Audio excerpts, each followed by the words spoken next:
Attention, please. The show starts in 10, 9, 8, 7, 6, 5, 4, 3, 2, 1, go.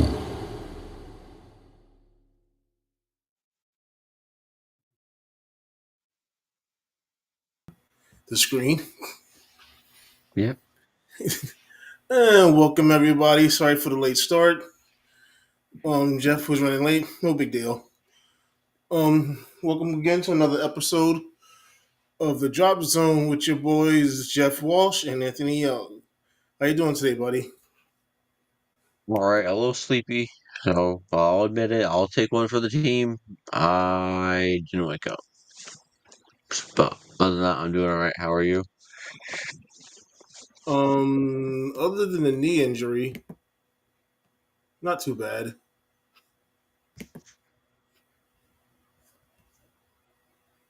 That's good. You're about as bad as NFL players here with the injury reports. What was that? I said you're about as bad as some of these NFL players with these injuries. Yeah, I know. Well, because I was being a nice employee and avoiding running a customer over at work, Mm-hmm. and I get hurt. Yep. It was like, what did you learn from that? Next time, just run his ass over. Yep. Just say fuck them. So what we got on the docket for today? Another interesting week in the NFL. We'll be talking about my Steelers, of course. Your New York Giants. The Colts are still number one in the AFC, and a bunch of other kind of interesting games that happened in the NFL.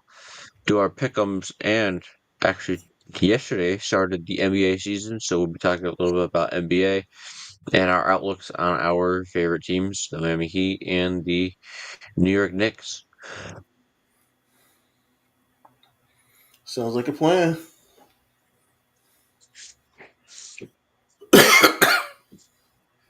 Let's get into it. Yep, all right. Thursday Night Football. I was so excited for this game. I was able to watch it. My Steelers against the Bengals, against Joe Flacco and the Bengals, and we lost. Y'all got robbed. Yeah, and I'm not happy at all. I'm very mad. Um, because Rodgers played a good game other than one throw. I think he had a very bad throw that led to that first interception. But other than that, he did play a great game. I think it was our defense that sucked. Our defense was historically bad in that game. Jamar Chase had 23 targets and caught 16 passes for 161 yards and touchdown. Jalen Ramsey cannot stop a nosebleed. Jalen Ramsey could not stop anybody or anything that game. Nobody could in our secondary, not just him. I mean, people think I'm gonna come on here and scream and shout and about our defense, but that's what everyone's been saying this year. Um, you know,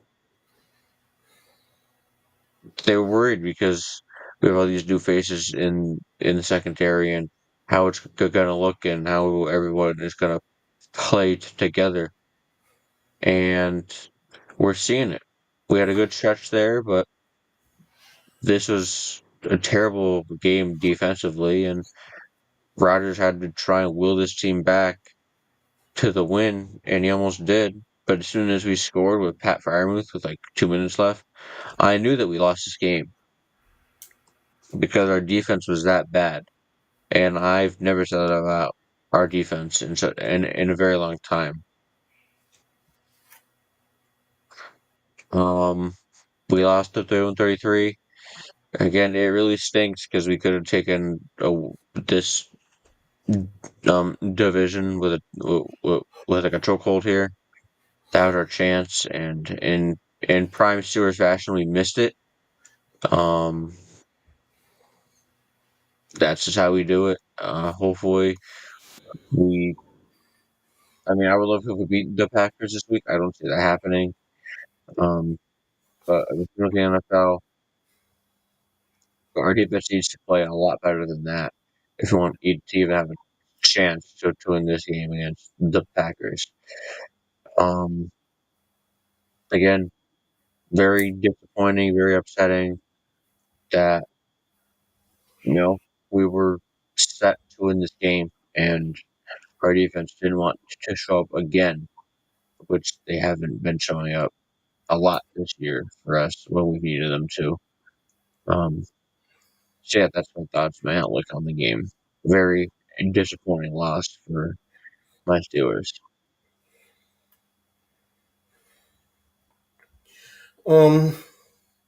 From what I saw, yeah, Ramsey was having trouble with Jamar Chase. I don't know if Ramsey's hurt and he's just not saying anything, but he looked a slow, like a step slow. Um, Again, like I said, you guys was robbed of this game. You guys should have won that game because there was a lot of missed calls that was not made in that game, especially against the Bengals, where they was just getting away with a lot of things. Um, Aaron Rodgers played out of his mind once again.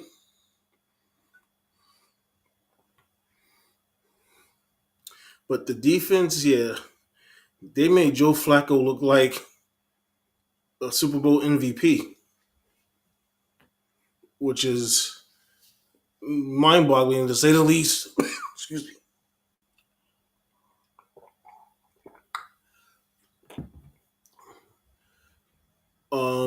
Yeah, yeah, I mean, Jamar Chase basically ate you guys up with those short little out passes, and then got hit for a couple of deep ones. But yeah, um, yeah, somebody need to find out what's going on with Ramsey because he looks like he's hurting.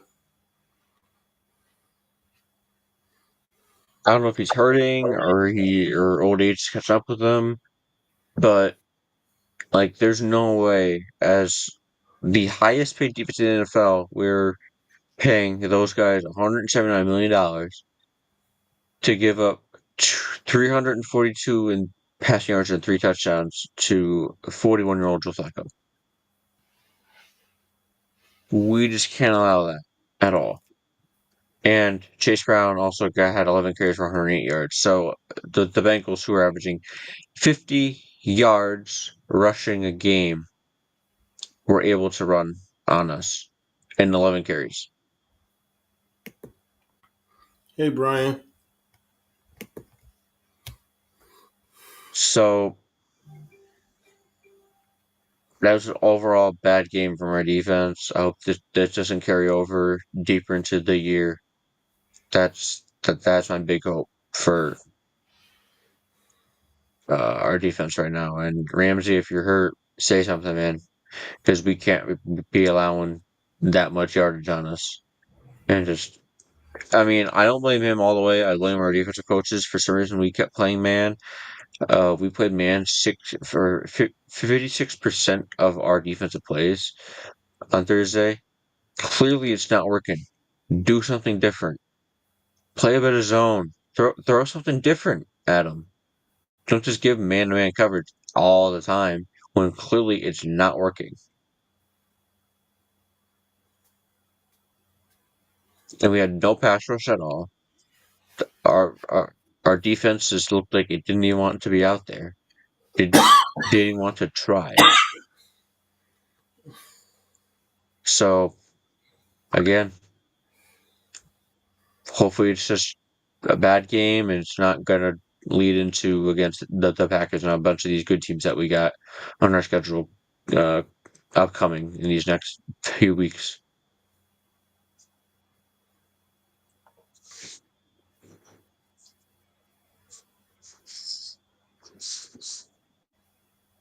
All right, now on to one of the laughing stocks of the NFL. No, we're not going to talk about the Jets this week. We're talking about the Miami Dolphins. They lost 6-31 Same against thing. Cleveland Browns in very bad weather there in Cleveland. Tua, they need to do something about their situation at QB. I will say that right now. They need to really consider benching him. I mean, He is has the played that bad issue? this year. My thing is the issue really Tua, or is it just the team itself? They need to bench Tua. They need to fire Mike McDaniel. They need to do a bunch of things to that team. And Tua being the lead of it right now is not helping them at all. They need to do some drastic things and move a lot of pieces around. And I understand Tyreek's still hurt. Tyreek Hill is hurt, but that's just they were still playing bad even with him. Tua only had 100 passing yards total. He had 300 interceptions. Um, One was returned for a touchdown. This was again very sloppy game. Dylan Gabriel only had 116 passing yards, but he didn't make the he didn't turn the ball over. He didn't make a mistake. Uh, and the Browns are smart. They kept running it with their really talented running back. Quinton Judkins had 25 carries for 84 yards and 3 touchdowns. And Achane on the Dolphins side had 13 carries for 82 yards. I don't know why they wouldn't stop running it, or why they did stop running the ball with Achane, because clearly it was working. Clearly they had something going with that, but they kept putting the ball into his hands, and Tua kept letting them down over and over and over again. So this Dolphins team is one of the laughing stocks of the NFL, and it's almost like they're just accepting the fact that they suck and that they're just gonna go out there and put up a piss poor performance like this every week and just keep skating by until the end of the year. A lot of big changes need to happen there in Miami, and firing Mike McDaniel is one of them. And I would really, really consider benching Tua uh, right now for how bad he's looked, and the team needs some kind of spark, and maybe you go to your backup there in Miami.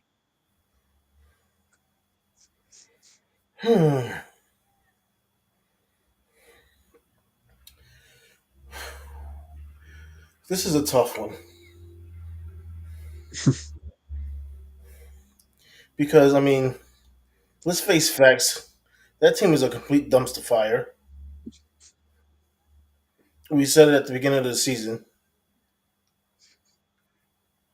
We actually were saying it before the season started that this team was a dumpster fire, especially when Tua went off on Tyreek Hill saying that he needs to get with the program and be a part of the team.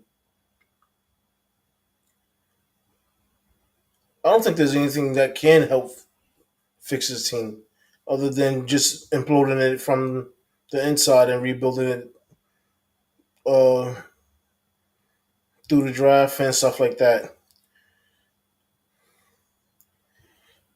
As far as Tua being benched, it's kind of hard to say that because considering he did lose his top receiver in Tyreek Hill. So you don't have that explosiveness to help break the defense down. But like you said, they for some reason they do not like to stick with the run.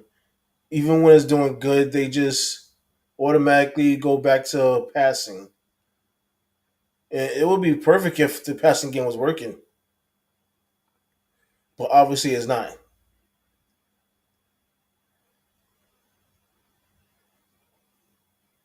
And yes, McDaniels, yeah, he needs to go. I mean, that team pretty much don't even listen to him anymore. That team has checked out. They're just looking for, you know, what they're gonna be doing over the summer or off season because right now they don't care, and it shows on the field.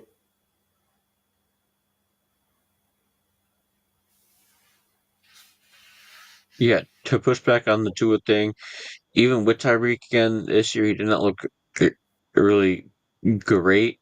And I'm saying bench him for his play that we've seen just this year and for his health. They're not gonna make any movement in the AFC East. There's no chance to make the playoffs already. They are pretty much out of it. Um, so just for his health and safety, and until they get some semblance of life back in this team, I would just bench them. Say, listen, it's not even worth going out there anymore. Get rid of Mike McDaniel. Just like you said, to start rebuilding from scratch, from fresh. The draft. Uh, Fuck it. Trade some of your kind of valued pieces away. Get get some draft assets. Get some good young talent and some picks, and uh, just I don't know, something done. Something different has to be done here with the Miami Dolphins, and I think maybe just starting it scratch, starting it from the ground up is what they need right now, and a new head coach is definitely needed at this time because, like you said, this team has pretty much just given up. They don't care. They don't play with any kind of real force of let's go win this game.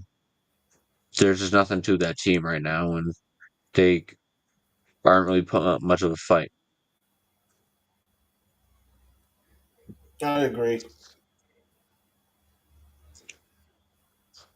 And now, I know as a Giants fan, this hurts you to see, talk about, listen to. The Eagles are back in the winning column.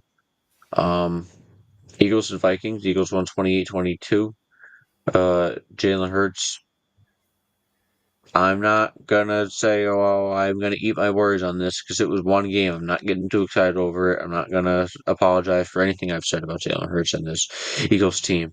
It was one game. He won 19 to 23, 326, and 3 touchdowns. Saquon still has only 18 carries for 44 yards, so he's still not even unlocked yet. AJ Brown, 4 receptions for 121 and 2 touchdowns, and Devonta Smith had 9 receptions for 183 yards and a touchdown. So offense looked good. Was able to pass the ball around a lot against a pretty darn good Vikings defense. Um, Again, I'm not gonna say this team's back. I'm not gonna say that this offense is back and oh my God, I was so wrong about this team. No, I'm not gonna say that because it was one game, a singular game that after so much talk from the media, I guess the head coach has said just screw it. Just throw it to one of those two every play. Don't even look at anybody else. Um Again, I'm not gonna get too excited to like, oh my God, I really shouldn't have said that. I'm so sorry. No, I'm not. I'm not saying that right now. I'm not going to say it for a little bit until this team is a bit more consistent. And I see these passing numbers from Jalen Hurts continuously, and it's not he does this and it goes back down to only throwing for 105 yards and a touchdown. And even in this win, AJ Brown on Tuesday, he put out an Instagram post, something about them using me, but not really using me. He's becoming a very big distraction, to this team in this locker room. I don't really know what to even think and what to say about that Instagram post. So again, did this team show a lot of questions about it? I'm still not sold on them. I haven't been sold on them for a while. But hey, they got the win against a darn good NFC team and being led by Carson Wentz. Wentz had 313 passing yards. Yeah, that looks really good, but he had 2 interceptions. They couldn't get it done in the red zone there. Settled for a lot of field goals in this game. Now it was really ultimately their downfall. Um, again, a lot of good stats for them individually. Jordan Addison 153 receiving yards, along with Josh Jefferson 79. But again, they could not punch the ball in the end zone, which again led to the loss. Again, we got to see if we got to see, or we got to see Jalen Hurts do this over and over and over again. Until I feel like I need to eat my words on what I've said. But until then, he played a good game and a much needed win for this Eagles team. Well, I'm gonna say my favorite saying: "A dead clock is right twice a day." Yeah, Jalen Hurts had a nice game. Um, and surprisingly, it was against that Vikings defense. But that Vikings defense also has been hit or miss so far this season, especially in the secondary. The Eagles got lucky because they matched up well against the Vikings secondary.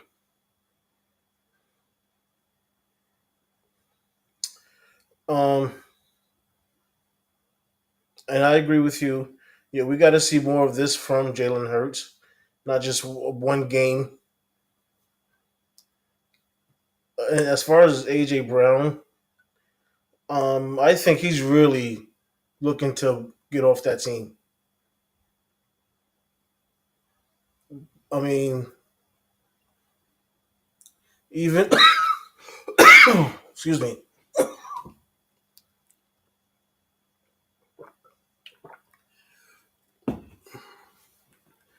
I mean, he had a fairly decent game, and you're still talking shit about how they're not using me properly.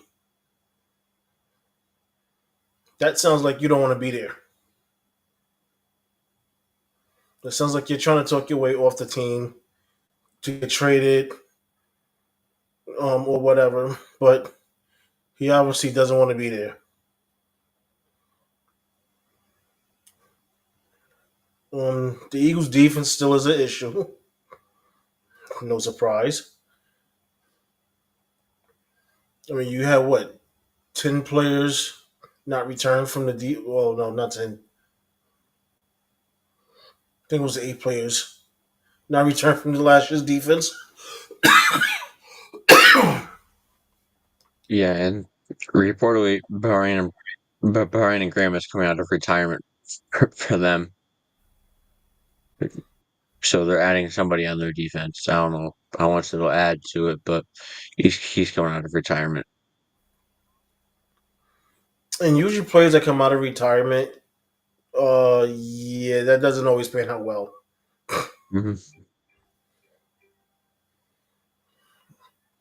So, like you said, we need to see more from it from this team before we sit there and say, okay, we made a mistake.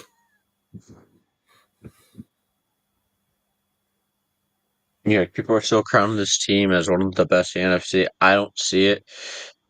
Way too inconsistent, way too many holes in this team to tell me that they're one of the best. A bunch of the teams are a lot better. Lions and the Bucks are definitely better, and then you got the Packers. I think I would take over them, and the Rams and the Seahawks right now I would take over them.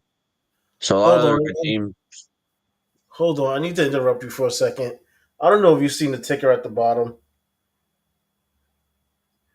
but it just said Draymond Green just picked up his 132nd technical foul 7 minutes into the game. Yeah, yeah. It was their game last night that he played in the NBA. It was opening out night last night. It was the Rockets and the Thunder in a thrilling two overtime win for the Thunder. I want to talk about that in a little bit. But then in the second game, it was Warriors and Lakers, and he picked up a technical foul. Yes, 7 minutes into their opening night game for his 132nd career NBA technical foul.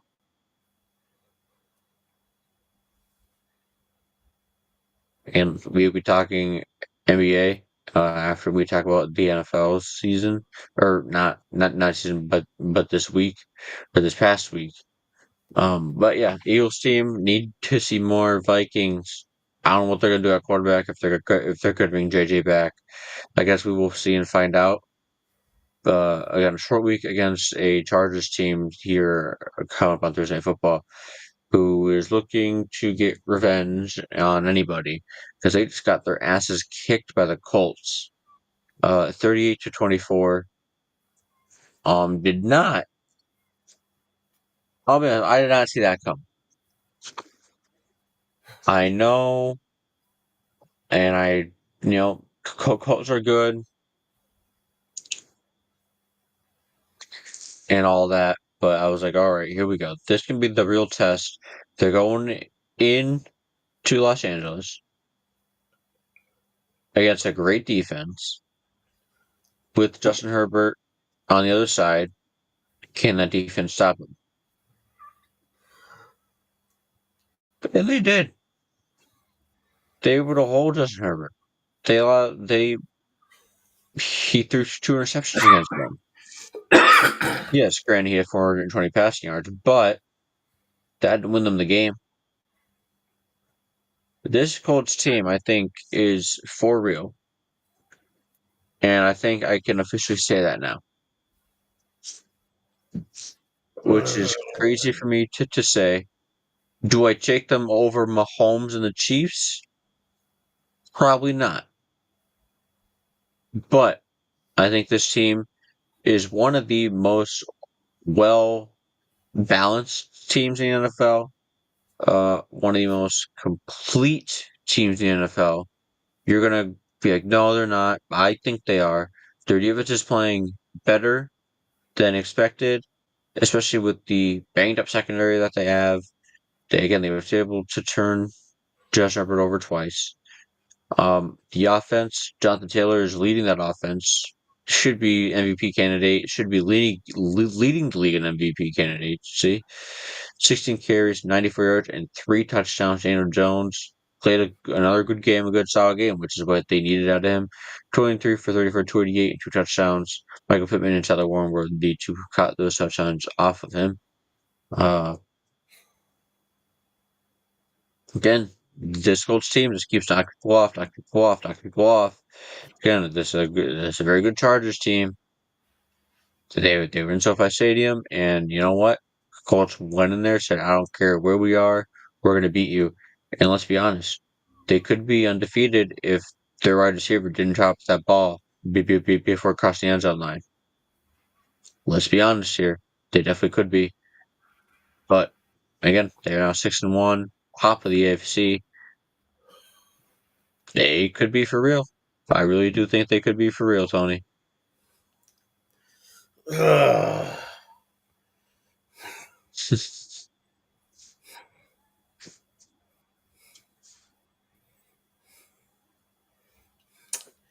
It's gonna pain me to say this. Oh boy.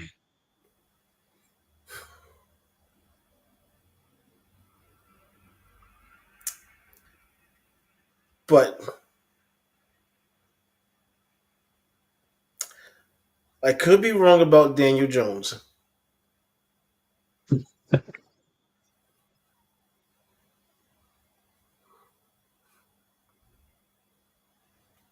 Yes, you heard that correctly.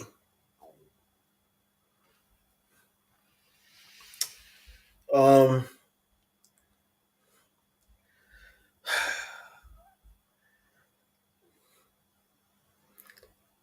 Another team is led by the running game which is actually the correct thing to do because that means you keep Daniel Jones out of situations where he has to play hero ball and probably force to throw passes he's not supposed to and end up having turnovers.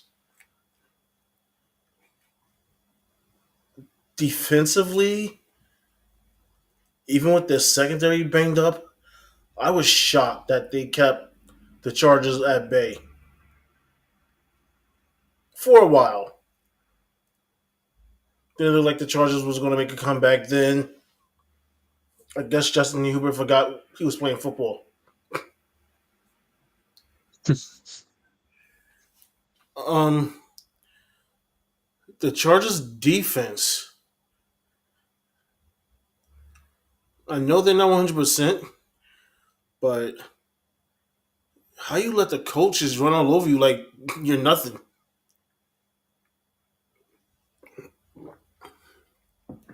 I mean, they seriously just ran through them like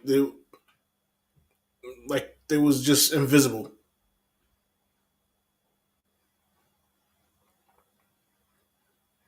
I And mean, they've Daniel been doing Jones, that to everybody this year. Sorry, but the Colts have been running everybody over this year. John Taylor has been a beast. yeah, and I mean Daniel Jones is doing what he's supposed to, not turning the ball over. So I mean, it pained for me to say it, but I had to say it. Thank God Jason wasn't on. Hmm. So, do you think this Colts team is for real? I think they are. I think they have the formula to win every week.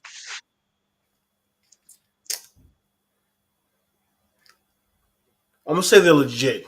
I'm not gonna say they're for real. I'm gonna say they're legit. All right. But like, if your Giants played them, you'd be scared. Oh That no, I won't be that. scared. Well, that leads us right into our next game. Your New York Football Giants and the Denver Broncos. One of the most epic collapses of a team, and this is no exaggeration. This is NFL history. Your defense gave up 33 points in the fourth quarter. In a single quarter, they gave up 33 points. To their credit, until then, Bo Nix wasn't doing much of anything. This whole Broncos team wasn't doing much of anything until the fourth quarter. Some of your guys' decision making, even on offense, the one interception that Dart had, Which how I don't know why he was in that situation to begin with. Why not run the ball with Scatabo? Why not do like a QB option? Let the Broncos use their timeouts, for God's sake. Have them use the timeouts. Have the clock keep running. Why would you throw an interception there? Or throw the ball in that situation? Yes, Dart could he have just gone down and gotten sacked? Yes, and then they would have punted. It would have been different. The Broncos would have been at the bare minimum. I think the 20-25 yard line, the 30 yard line on a touchback on a punt, instead of being at like midfield. That's a huge difference, obviously, in the NFL. But other than that one throw, Jackson Dart played a damn good game. He did play a really good game. He had 280 passing yards, 3 touchdowns, and also a rushing touchdown. Scatabo got a receiving touchdown. Tyrone Tracy got a rushing touchdown. And Daniel Bellinger and Theo Johnson both got a touchdown as well. Um, that touchdown by Theo Johnson was insane.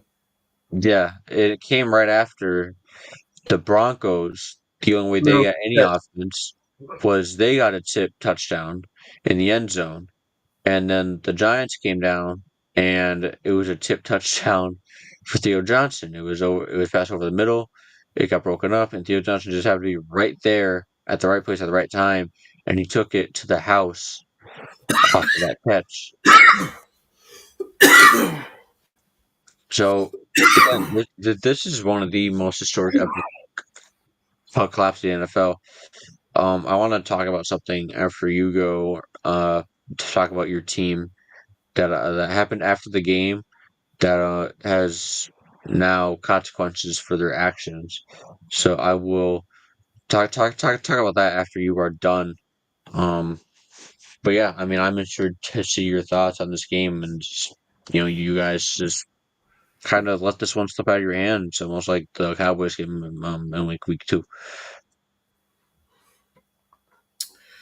That I blame on Brian Daboll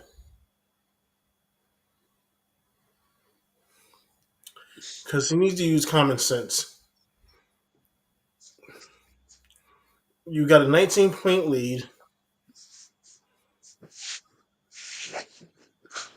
and you why aren't you running the ball?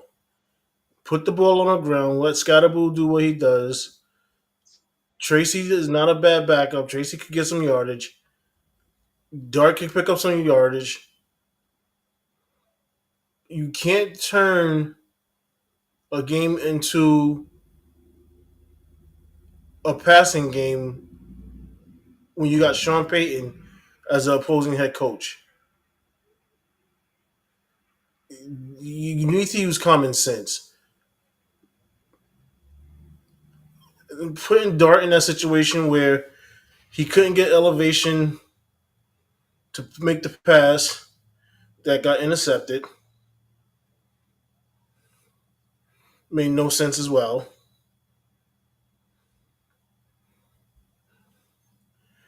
It just when a coach do things like that, it tells the players that you're bigger than the game because you want to prove that you could try to outcoach another coach that's been doing this a lot longer than you have. And guess what? You lost. Now, granted, part of it is because we miss extra points, which is why 2 kickers got released today. But still, you can't sit there and let your ego take over the game because you want to prove that you can outcoach another coach that's been doing it for longer than you have. It makes no sense. Run the ball. You run the ball. You eat up the clock. Who cares if it's 2 yards, 3 yards? The clock is still moving. That's the key thing. Keep the clock moving. So yeah, I put that all on Brian Daboll.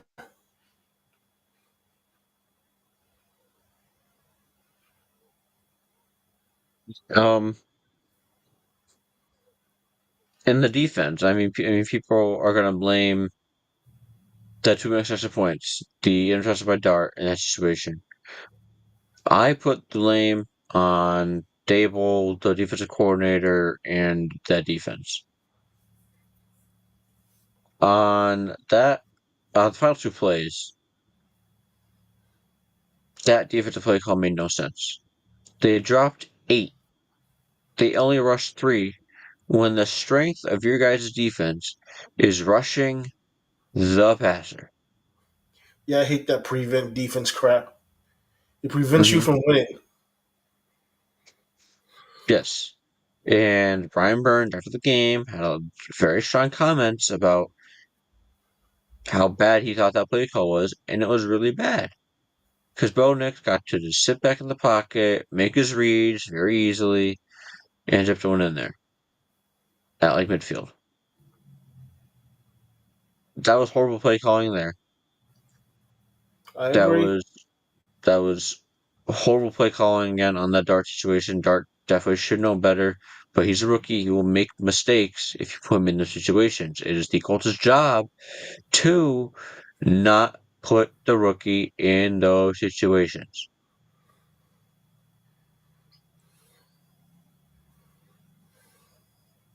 I do agree with you. Daboll is one of the biggest culprits to reasons of why they lost, and the defensive coordinator as well, with that kind of prevent defense crap that they wanted to put out there in the final 3 or 4 plays of the game.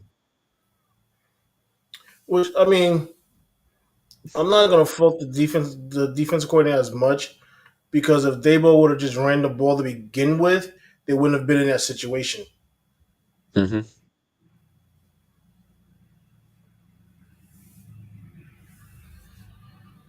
So, the incident after the game I wanted to talk about was Broncos linebacker Dre Greenlaw has been suspended 1 game by the NFL for charging after the referee Brad Allen after winning the game. Now, there was a controversial pass interference call called on the Broncos there in the end zone. Um, Towards the end of the game, which led to the Giants kicking the um, or sorry, bleh, getting the rush touchdown by Jackson Dart, and then which led to the missed extra point, the second one of the game for that kicker.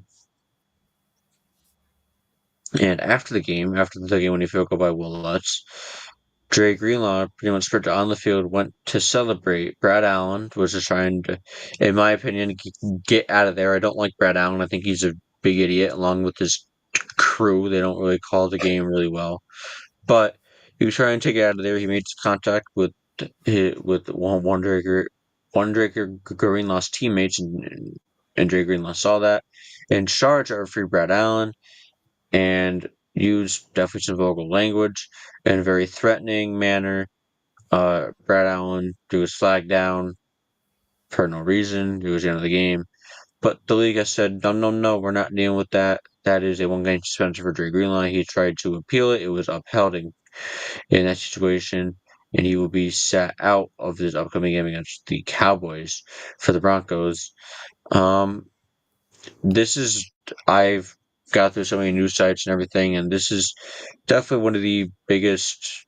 People are very torn in this situation.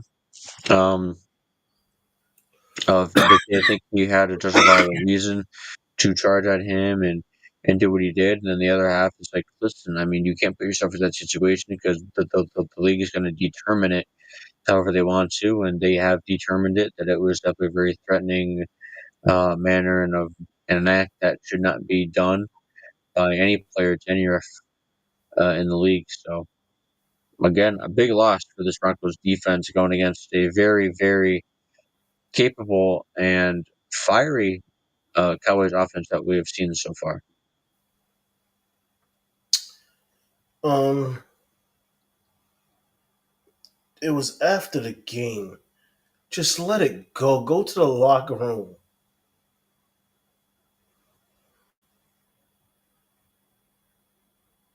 Yeah, like, go celebrate with your teammates. You just won the game on 39-yard game and field, and you're more worried about charging after the ref and saying whatever he said to Brad Allen. And who cares what he said?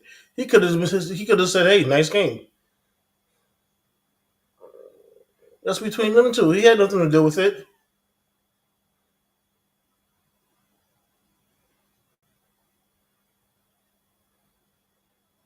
So yeah, he deserved that 1 game suspension.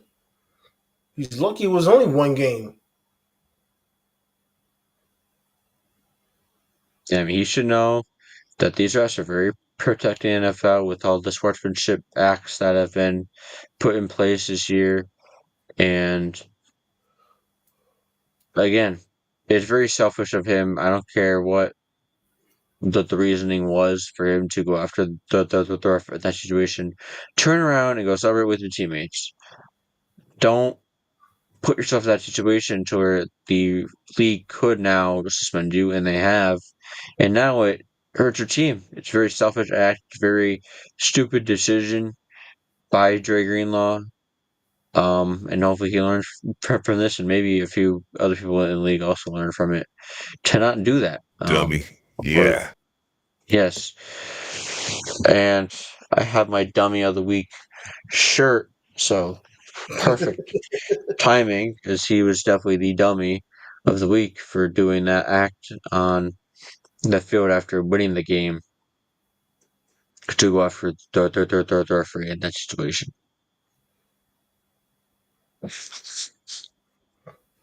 All right. Speaking of the Cowboys, I mentioned a little bit. Cowboys beat the Commanders 22-44.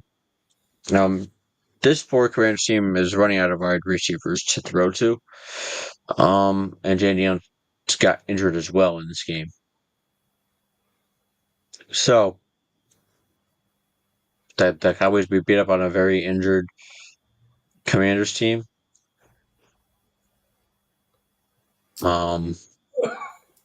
But Dak played good again. 20 for 32, 64, 3 touchdowns. Javonte got a touchdown, 116 rushing yards. CeeDee Lamb, welcome back, CeeDee Lamb. He did return on Sunday from that ankle injury. For 110 yards and a touchdown. George Pickens, 82 receiving yards. And Jake Ferguson, 7 catches, 29 yards, and 2 touchdowns. And cornerback Deron Bland, a 68-yard interception return for a touchdown. Cowboys, pretty darn good. I know you don't want to hear it say it. I understand we see a bunch in the regular season. They always do this. Um, they always play good. But we will wait and see in the playoffs, see how Dak plays then. But right now, he's playing like one of the best players in the league right now. Again, now they played the Broncos, so we will see how that game goes for them. But again, they did beat up on a Commanders team that was down a lot of people there in the wide receiver room, and then Daniels went down with the injury as well.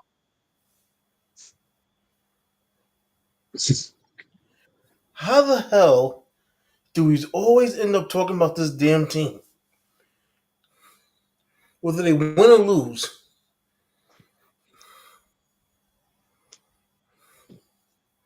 I'm sick of them. It's the same thing every year. That looks like an MVP quarterback until December hits. Then he forgets how to play football. We've seen the script many times. It's never going to change. It's going to be the same thing over and over. And yet we still find a way to talk about this fucking team.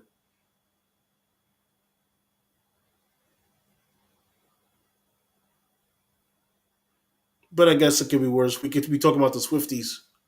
Yeah. But I mean, hey, they have a new head coach now. It could be different. Or it could be the exact same, and that's just the exact culture that they have there in Dallas. It's going to be the same. Again, they need some kind of help on defense. Oh my God, their defense is really bad. I think if the Commanders were at full strength, this would have been a completely different game. But like I said twice already, they beat up on a very wounded Commanders team that came in there without people, and they ended up losing more people in the game as well. I guess we'll see how the Cowboys season stacks up and keeps moving forward. Again, going into this Broncos game against a very good defense. All right. The last game that we're going to talk about is that Sunday night game, or sorry, one of the Monday night games in the Bucks and Lions game. Kind of an whirlwind game. I mean, I expect a lot more points to be put up in this game. It was very weak secondary by the Lions versus very weak wide receiver room in the Bucks, but they got Mike Evans back, and that was only for a little bit because unfortunately he broke his collarbone and will be out pretty much the entire rest of the season for the Bucks. But unfortunately they have had to play without him a lot this year already, so they're a bit accustomed to that. Um, Baker and the Bucks just did not look good in this game, like at all. He was overthrowing a lot of balls. Uh, the Lions pass rush was getting to him, and the secondary did play better than I really thought they were going to. But given all the injuries that they've had, with who they had out there, Baker 20 of 52, 28, one touchdown reception. Rashad White only had 30 rushing yards on 10 carries. Cade Otton 7 for 65. Tess Johnson 50 receiving yards and touchdown. Jared Goff didn't really have a spectacular game for the Lions. 20 for 29, 241, one touchdown, one reception. Jahmyr Gibbs was the beast of this offense for the Lions. 17, 136, two touchdowns. He also had 3 receptions for 82 yards. And Amon St. Brown, 6 receptions for 86 yards and touchdown. So this Lions team, again, one of the best in the NFC. Bucks, one of the best in the NFC. Unfortunately, again, lost Mike Evans for the year. But I don't think this really derails their team too much. Again, they've been playing without him a lot this year already. So, hopefully it was a bad offensive game from this team. In the Bucks, I was really expecting a higher scoring game. I was expecting like a 34-30 game, but it was a really lackluster kind of a game there on Monday Night Football. Um, Mike Evans, Hmm. that poor guy. It's time to retire, buddy. I hate Yeah. to say it.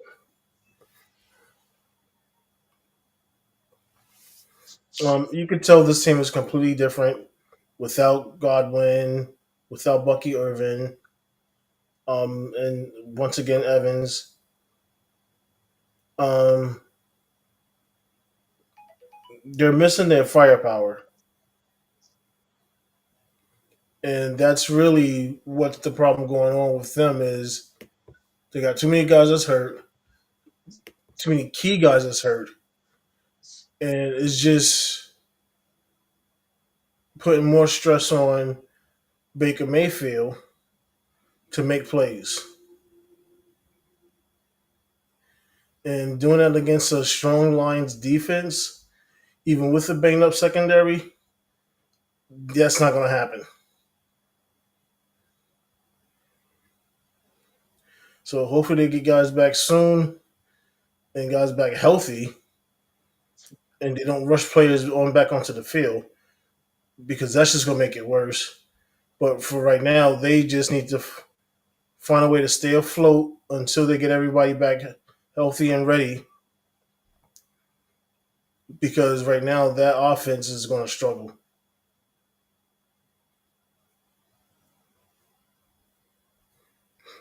Yeah, I mean they've made it work um up until now, but it's just not something that is sustainable to keep winning with all the injuries. They just can't keep winning with that. Um, I think they've already ruled out Bucky Irving for week 8. Uh, I'm kind of looking here. Um, yeah, but Bucky Irving foot/shoulder injury and Chris Godwin fibula will be out for Sunday's game versus the Saints. The Saints are on their bye week next week after this week against the Saints. So maybe again just trying to rest up, get these guys back after their bye week. But as of right now, um, again, you feel bad for Mike Evans. I don't want to go on the route if he needs to retire, but I don't know. Something he needs to be wrapped in bubble wrap when he's out there because he gets injured a lot. I mean, not like a lot, but this year has been very tough on injuries for him. All right, now into the pick'ems because that was all the NFL games that we had to talk about. We will do this, and again, we will talk a little bit about NBA and our thoughts on the last night's game and our teams and how we think they're going to do this year. Um, All right, game one is Thursday football, like I was talking about. Vikings and Chargers. Um, I got the Chargers in this one. I think they come back again. They're back at home in SoFi, and I think that defense really steps up against Carson Wentz, and they get the win there. yeah, I gotta agree. Oh man, that's a tough matchup. The Dolphins, who are imploding on themselves, and the Atlanta Falcons. Falcons. Yeah, both Falcons. The Jets and the Bengals. Poor I Jets. yeah, I'm going with the Bengals. Um, the Browns and the Patriots. I'll go with the Patriots. Patriots definitely. The Giants and the Eagles. You know where I'm Now, going. yes, now I would be shocked if the Giants beat the Eagles twice, but I don't fully see that happening. So I'm going with the Eagles. If the Eagles had won against them the first time, I would probably pick the Giants here. But I'm going with the Eagles. I don't think they beat the Eagles twice this year. Not yet, at least. The Bills and the Panthers. I'll go with the Bills. Yeah, I'm going with the Bills. It's not as easy as a game as people may think. This Panthers team is a good team. Um, they got to run the ball with Chuba and Rico Dowdle. That's what they got to do because that Bills run defense is not the best. Their pass defense is a little bit better. I So agree. they got to run the ball with that two-headed monster at running back. The Bears and the Ravens. I'm going with the Bears. Yeah, the Ravens coming off the bye week. Lamar is practicing. Derrick Henry is, I think, probably going to do good this game and run a little bit. But I'll go with the Bears as well, especially as a Steelers fan. I need these Ravens to kind of keep losing. The Niners and the Texans. I'll go with the Niners. Niners. They somehow keep winning with all the injuries they have. What a coaching job by Kyle Shanahan there in San Francisco. I gotta say that's been an amazing coaching job this year. By him having Mac Jones as your starting quarterback, the guy who we made fun of every goddamn week on this podcast for years. He has him as a starting QB, and he is winning games with him. So hell of a job by Kyle Shanahan there in San Francisco. The Bucks and the Saints. I'll go with the Bucks, even with all those injuries. I think they Yeah, definitely this is gonna be a have a bounce back huge. game for the Bucks. Yeah, I mean they are way much. To me, they're a lot better than the Saints. The Cowboys and the Broncos. I'm going with the Denver Broncos. Broncos. They're at home. The Cowboys again. I think their offense is still going to do pretty good. The Broncos defense is a lot better than what they have faced, but I think there's going to be a juggernaut game, a back and forth game. I think Bo Nix goes absolute bonkers against this terrible Cowboys defense. So I think this might be game of the week as far as high score here. Um, in this one. All right, I Titans don't see Colts. I'll go it. with the Colts. I don't see it as a high scoring game because that Broncos defense is going to shut them down. I don't know. I don't know. That Broncos defense gave up 32 to you guys, This is and true. and you know what? I mean, you might not want to say it, but Dak and the Cowboys offense is a bit better right now than the Giants and their offense. So we'll see. We will see. Again, this next game is very easy. Titans and Colts. I'll go with the Colts Colts. in this game. Um, Packers and Steelers. Whew. Now, I have a little fact for you. I was watching ESPN this morning. And the Packers have not won in Pittsburgh since like 1975. which means the Packers are going to win. Yes, if they're bringing up that stat, they're going to win on Sunday Night Football while I'm waking up for work. I'm going to get pissed, but the Packers are going to win this game against us. And the Commanders and the Chiefs. I'm going with the Chiefs. At home, like I said, the Commanders are absolutely beat up to shit already this year, and Jane Daniels might not even play. So I'll go with the Chiefs. I agree. And I will say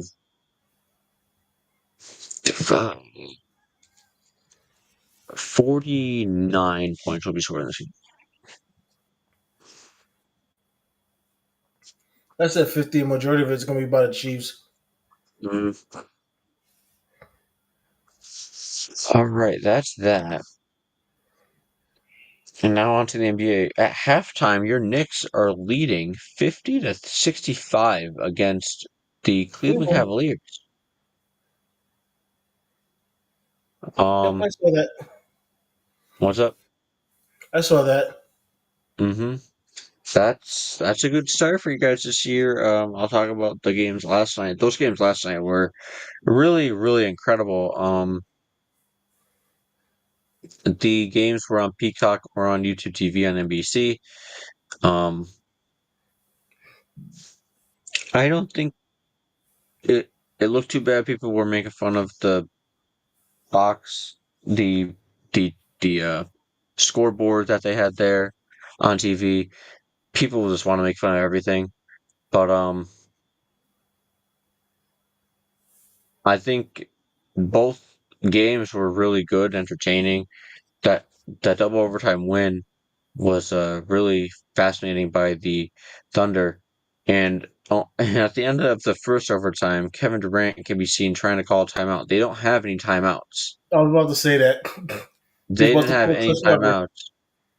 And the refs were like, we didn't call it, so we can't give it a technical. And the place went berserk, and they lost it, and they were so mad at that.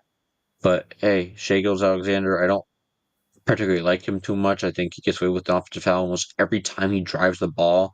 He uses his off arm to get extra space, and I don't know how it's not called more. I But noticed a lot of players do that. yeah, but I mean he gets glazed for it. I mean they were doing it all fucking long on that game. Oh, look at the bump he moves. You mean, doing this to get extra space? I didn't know that was really legal, but when some players do it, it gets called. When he does it, it doesn't. But again, it was a very great game there in OKC, and then in game two, again, like I said, Draymond got a technical about 7 minutes into the game, um, trying to protest a backseat interference call on DeAndre Ayton on the Lakers. Um, and then a few minutes later, Jared Vanderbilt and him got into a scuffle, almost got his second technical, and almost got ejected, but Jared Vanderbilt was the one who got technical in that situation. Um, Steph Curry didn't even have his Steph Curry like kind of game. He went 3 of I think 9 from the 3-point line, but Buddy Hield carried them in the second half, along with Jonathan Kuminga. Uh, but Buddy Hield ended up having 5 threes in the game. Kuminga had about 15 points in the third quarter. My guy Jimmy Butler. Again, I really hope that he wins a championship before he gets out of the league, because he definitely earned one and deserved one with what he had to deal with there in Miami. But he played well. There was no LeBron for the Lakers. Luka There's had like 40, yeah, and uh, Luka had like 40 plus. Austin Reeves had a good game as well. So both games were definitely very entertaining uh, for opening night, and yeah, I mean, again, basketball's here along with football season, so I'm definitely very happy and excited.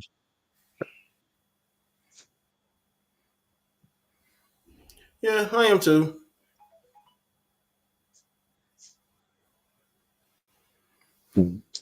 Do you have an outlook on your Knicks season? I understand it's very early. Again, right now winning 55-67 against the Cavs. The second half just kind of tipped off. Yeah, I see us making a finals run. I do too. I'll say my finals prediction right after I talk about my Heat. I'm a bit nervous for the season. We have a lot of new pieces going in with Norman Powell, and a few other guys. Achua from the Knicks is back on our team. Uh, and Tyler Hero, he'll be out for the start of the year with his knee injury, or an ankle or knee injury. And a lot of people got to step up right now. Terry Rozier's still being kind of looked at as he might get traded pretty early in the season. Again, we have Norman Powell. We have a great, we have a good team to where we could kind of hold off some teams until we get Tyler Hero back. I'm a bit nervous for how it starts. I don't. Again, do I want Texas to win a championship? Of course. Do I see it happening? I am a realist. I will be honest. I don't see it happening this year. I don't think we have enough, but we could be a tough out in the playoffs.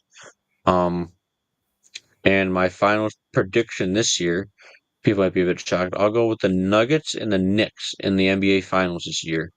I don't see the Thunder repeating.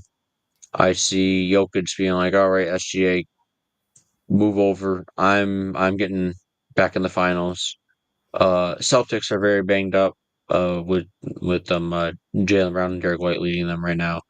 The Pacers are banged up without Halliburton. The Bucks, other than Giannis, I don't see them as a great team right now. Um, and again, as I mentioned, Heat, I don't really see us being right there with the Knicks. I think Knicks are one of the best, if not the best, in teams in the East, along with the Cavs. Um, but I mean, we will see. Again, it's Knicks with new head coach Mike Brown. Um, we will see how they do down the stretch, and how Jalen Brunson looks this year. Again, if he plays even near an MVP caliber, they will definitely be in the finals hunt, in my opinion, this year. Yeah, they'll be in a hunt, but it's going to come down to either New York or Cleveland going to the finals out of the East. Who do you got out of the West? Do you have a prediction yet? Not really, not yet. I mean, I like your prediction of the Nuggets, but I also could see possibly Dallas.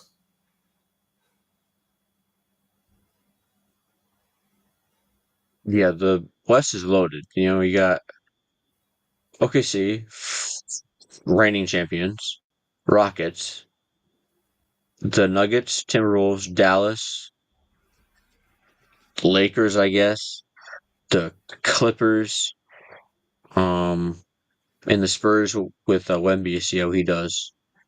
There's a lot of good teams in the West. So, but right now, I don't know. I'm just leaning more towards the Nuggets in my prediction of who I think will make it.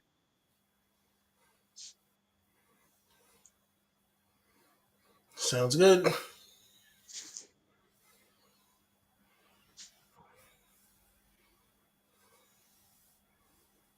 Yeah, I ain't got nothing else. So yeah, we got through that. Talked about some teams that uh, in the NFL that again our teams ironically gave up 33 points each. Um, of course. Um,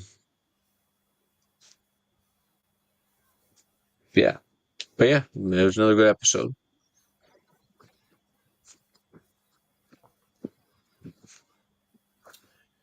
Yeah, just remember to check out our merchandise store, zoneelitewear.com. Um, We have tons of merch from not only the podcast but just everyday wear. If you order over $35, if you use the discount code Drop Zone, you get 15% off.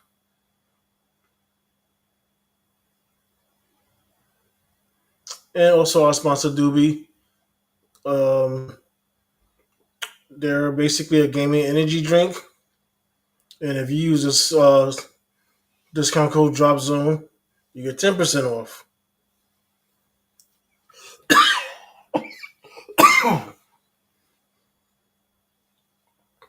Yep, and your favorite line?